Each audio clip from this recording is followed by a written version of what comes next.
Magandang araw sa inyo at welcome sa aking Live Good, no? To Succeed International Digital Marketing Overview. So maigsi lang po ito, papakita ko lang po sa inyo kung paano pwedeng makatulong ang digital marketing sa Live Good business ninyo. Okay? So my name is Jay Tumbocon.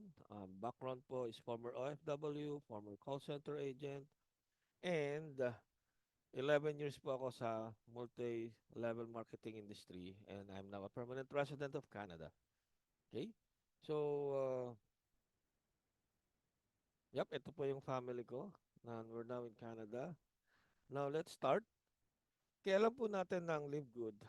It's a multi-level marketing company. Ang lifeblood po ng ating business and organization is people. Tao po yun. No? And kailangan natin magpasali ng mga tao para maging members natin upang lumaki yung ating organization and the same time, medyo lumaki po yung ating income. Right? So, para magkaroon ng members, we need prospects. Sino-sino ba yung mga prospects natin? Siyempre, yan yung mga KKK. So, lahat ng K. Di ba? So, kamag-anak, kaibigan, kaklase, kaopisina, kakosa, kainuman, at minsan kalaguyo. Right? So, kaya lang, kahit ako, alam ko kayo rin, nalapitan na natin yan eh. 'Di ba? Na-invite na natin 'yan. Wala eh, 'no? Talagang kumbaga sa sa tawag dito sa bubuyog or ano, nilalayuan tayo nung mga tao na 'yan, no? Ayaw na sagutin yung mga text natin.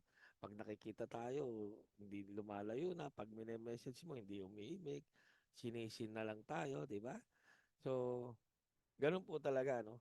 Yan po yung buhay ng isang network marketer, madalas i-reject. Okay? So dahil dyan, saan tayo maghahanap ng prospect?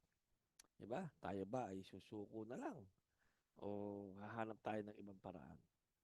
Okay, so meron pong ibang paraan para makakita ng prospect. Ito po yung social media, no? Which is Facebook, Instagram, TikTok, and YouTube. Alam niyo po, hindi po ako pwede sa TikTok kasi kung makikita niyo, hindi po ako ganun kagaling magsalita, hindi rin ako marunong magsayaw, hindi rin ako ganun kagandang lalaki, mukhang artista lang, no? At sa YouTube, ganun din, hindi rin ako pwede sa YouTube, no? Kasi nga hindi ako marunong o wala pa ako, hindi pa ako sanay maglagay ng content. Okay? So saan po pwede? Ito po 'yun. Easiest way for me is Facebook ads. Right? Ito po yung Facebook ads, ano? So, kung makikita nyo, ito po yung aking screenshot ng aking Facebook ads, no? At ang kailangan lang muna para tayo makapag-create ng Facebook ads, we need what? No? Unang-una kailangan natin ng business manager or business suite. Okay? Nilid po natin yan para makakita tayo ng business suite natin. Okay. Lang, i-ano po natin ng business suite. Okay.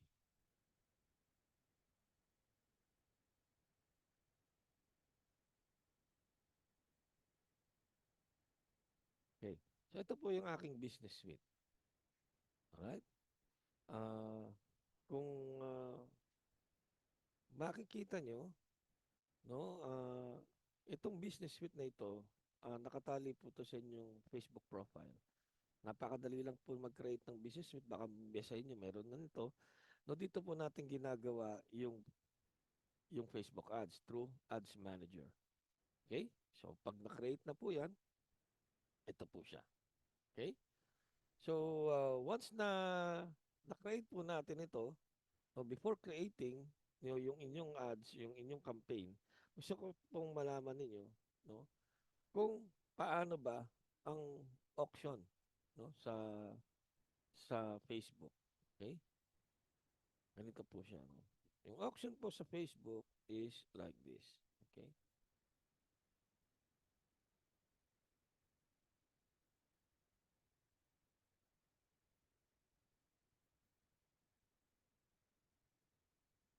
So, kung makikita nyo, ayan po yung funnel. Alright? Ah, dito po sa funnel, yung top of the funnel natin is yung awareness at saka traffic, engagement. Middle is yung leads and app promotion. And then yung bottom funnel po natin is sales. Now, most of you baka sinubukan nyo na mag-boost, no? Nung inyong nung inyong Live Good ads, no? Ito po yung awareness lang. Yung iba ginagawa engagement. Ang engagement po sa algorithm po ni Live Good, nahanap lang niya po yung mga tao na pwede pong mag-engage sa inyo, yung sumagot, magtanong, pero hindi po sila yung leads.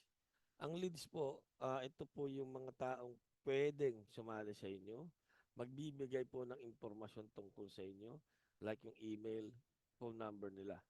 Ito po yung pwedeng sumali. Ito po yung nasa leads. Awareness, yung iba, awareness lang, lalo na pag nag-boost kayo, awareness lang most probably yan. Pinapakilala nyo lang, pinakikita nyo yung sarili nyo. No? And ito po yung ginagamit ng mga malalaking kumpanya, no? Yung mga kumpanya ng mga Coca-Cola, Toyota, and others, no? Sila yung may mga bagong product, no? Ina-advertise nila. Pero kilala na kasi sila eh. So malaki yung budget nila. Para pa tayo, dahil maliit ang budget natin, dito tayo sa middle of the funnel, sa leads. No? We need to capture leads uh, para po maibigay nila yung kanilang yung information like yung email, phone number, and full name para ma-follow up po natin sila. Okay? Alright. So, now, bukod doon, meron din po tayong tinatawag na metrics. Okay? So, saan ba yung metrics? Okay. Okay. So, ang metrics, no? Ang metrics, ito yung tinatawag natin na, okay, let's see dito ha, yung metrics natin ha. Okay. Ang metrics, ito po siya, no? Pakikita ko sa inyo. Yan. Yung mabagal siya ngayon. Okay.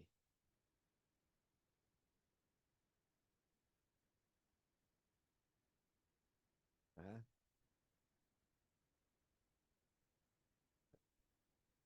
Ito.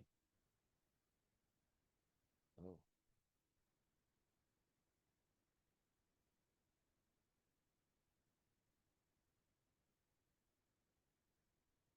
bagal lang yung net natin. Pasensya na. Okay. Ah, ito po yung mga metrics na sinasabi.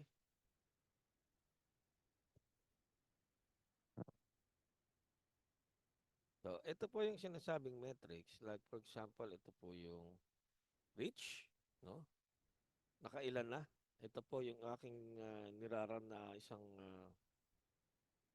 ads na maaring na-capture kayo. 5,361 po yung na-reach, no? Ang uh, cost per result ko is 37. Mamaya pag-uusapan niya sa Facebook Ads Calculator, no? So, ang total spend ko po sa loob ng 3 araw is actually 4 na araw na is only $410. 410 pesos. Okay? 410 pesos, 4 na araw, ang na-reach ko, 5,000. And then, ang akin pong impression is 7,079. So, 7,000 beses pong pinakita ni Facebook yung aking ads. No? Through Facebook ads, Facebook Reels, Newsfeed, tsaka sa Instagram. Okay? So, ang click-through rate ko, mataas po siya, 3.38%. Ibig sabihin, lahat po na nakakakita, kiniklik po yung aking link. And then, no, ang nag-try po na i-link yung clicks ko is 239 na tao. Okay? So, imagine po yan. 400 pesos lang yung nagastos ko, pero 239 po. No? Yung nag-click, and I got how many? 27 plus 2, 29 Facebook leads. Okay po? So, yan po yung metrics. Okay. So, question. Uh, no? Question po natin. Again, yung Facebook calculator, kasama po yan sa ituturo ko kung magkano po yung cost yung acquisition cost nyo, okay? Now, magkano po ang halaga o training cost ng FB ads? Right, kumbaga tumingin po kayo sa labas, no? Marami pong mga nagtuturo din diyan. At nagkakahalaga ito ng mga siguro dalawa, 2,000 o 3,000 hanggang 10,500 pesos. No, depende po kung gaano ka-extensive yung ituturo nila sa inyo. Alright? So, yep. Ngayon sa akin po, since pareho po tayo ng kumpanya, no? Ito po ay bibigay ko na lang sa inyo ng 1,000 pesos. Alright? Lahat po yan. Tuturo ko sa inyo paano gumawa ng business suite, yung FB ads, matrices, no, how to create campaigns, campaign objectives, yung customer acquisition cost, no, pixel, tuturo ko po sa inyo lahat yan. And then there's more. Ano po 'yun? Tuturuan ko rin kayo ng basic Canva design. Dito po sa Canva, dito po 'yan ginagawa yung mga pini-paste nyo or yung mga nilalabas nyong ads sa sa Facebook. Alright? So, yep. Kasama po 'yan sa ituturo ko. Package deal na po 'yan, only 1,000 pesos, no? And kung may interest po kayo, you can actually contact me via no ito po, pwede niyo ako i-message sa aking Facebook, or you can email me that you're interested para po sa payment, no, nung inyong training. And then once you are confirmed, no, sasama ko po kayo sa aking group. Meron po akong group na chat via Telegram. Doon lang po ako nagpo-post kung saan po kung ini-schedule yung ng training ng digital marketing ko. Saglit lang po. Right? So, thank you, and I will see you sa training. Bye.